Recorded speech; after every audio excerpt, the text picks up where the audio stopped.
এ যেন গ্রাম বাংলার পরিবেশনা। ছোট্ট শিশুরা মন খুলে নিজের মতো করে গাইছে গান, আবৃত্তি করছে কবিতা ও ছড়া। তবে গ্রামের কোনো দৃশ্য নয়, শৈশবের এই মেলা বসে রাজধানীর হোটেল রিজেন্সির লবিতে।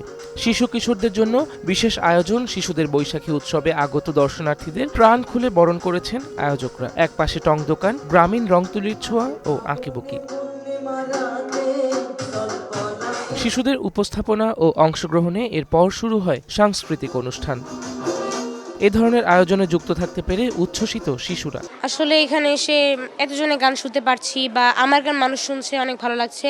বিডি চাইল্ড ট্যালেন্টের পক্ষ থেকে এই সুন্দর অনুষ্ঠানটি আয়োজন করার ফলে আমি অন্যদেরও গান শোনাতে পারছি এবং নিজের গান অন্যদের শোনাতে পারছি।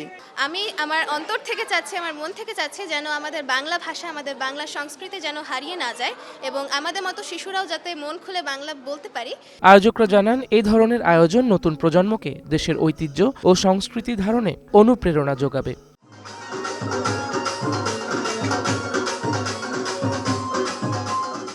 তুলনামূলক গত বছর তুলনায় এইবার আমরা অনেক বেশি আমরা রেসপন্স পেয়েছি এবং আসলে আমাদের যারা গেস্ট আছে তারা কিন্তু খুবই পছন্দ করে, যেহেতু এটা শুধু বাচ্চাদের না বড়দেরও প্রোগ্রাম, এখানে বড়দের জন্য অনেক অ্যাক্টিভিটি আছে। তো এবারও প্রতি বছরের মতো বাচ্চাদের উৎফুল্ল, তাদের আনন্দ, তাদের উচ্ছ্বাস, তাদের আগ্রহ, তাদের প্রতিভা বিকশিত করবার জন্য দেখলাম যে খুবই তারা আনন্দচিত্তে এখানে অংশগ্রহণ করেছে। Sadman Hossain, green news, Dhaka.